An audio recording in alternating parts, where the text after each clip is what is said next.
Hello, I'm Laura Bordeaux, the Pilates preacher. A long time ago, in a Midwest town, this happened one snowy, school-canceled afternoon.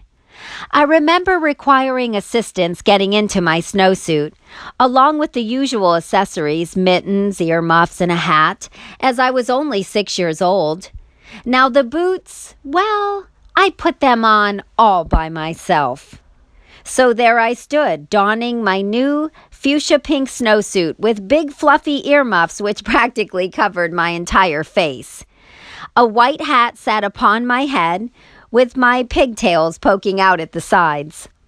We, my siblings and I, were anticipating snowball fights with neighborhood friends, sledding, and my personal favorite, making snow angels. Prior to these wintry festivities, we had to complete schoolwork and tend to the family pet. These were strict orders from our father. Seemed fair enough, so we performed our tasks, leashed the dog, and headed for the front door. Just before anyone could take hold, this impetuously independent dog charges boldly into the great outdoors. Tanner was his name. Crazy was his game. Being a shepherd husky blend, this made him large, energetic, and strong-willed. I'll tell you more about this four-legged feisty foe another time. I caught a glimpse of the end of the long leash and dove toward it, grasping with both hands. I recall the snow being high and slippery.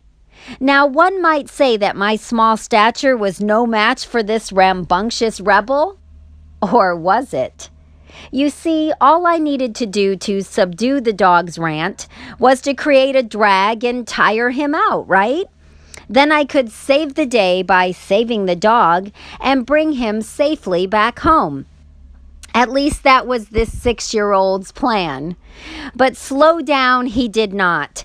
Tanner charged up and down the main drag, including some side streets, slid into and then climbed out of ditches, chased a few dogs, and circled around too many trees to count.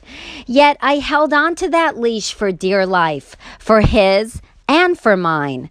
Worries and thoughts racing. What if he ran away and became lost in the cold? Or he caused an automobile accident that injured people?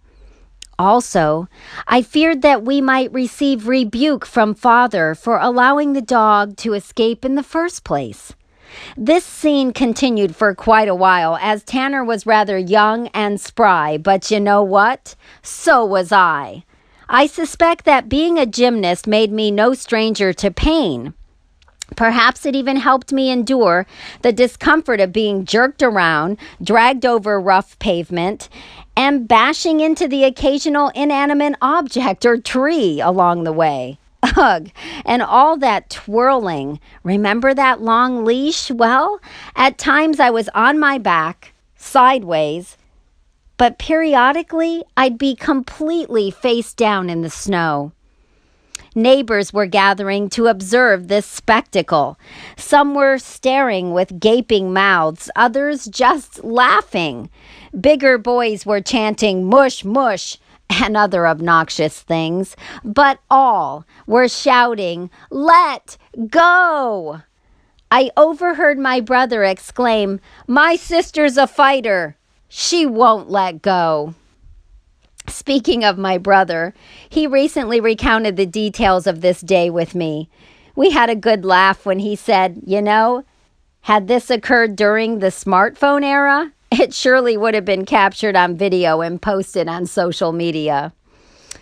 Although attention spans may have been a bit longer back then, still the crowd dispersed. Tanner's showboating slowly dwindled, and his mania just stopped.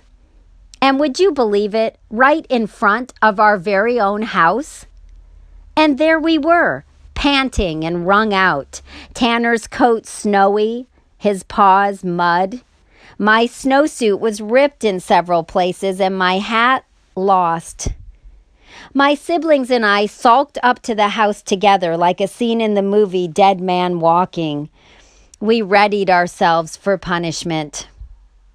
I'm still hanging on to that leash.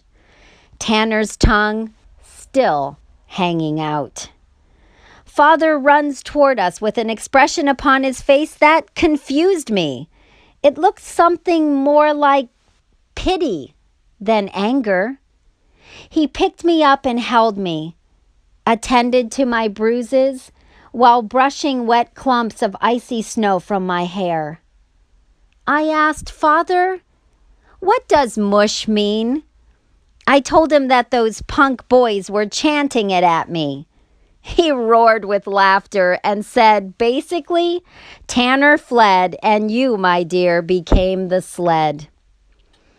As I reflect on this story, it both warms my heart and saddens me. You see, that pattern of rescue, responsibility, worry, holding on too tightly, and not knowing when to let go, has permeated my life.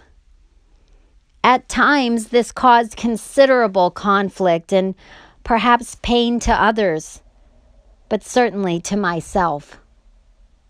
Today, I understand that the best I can do in all situations is to seek the wisdom to know the difference.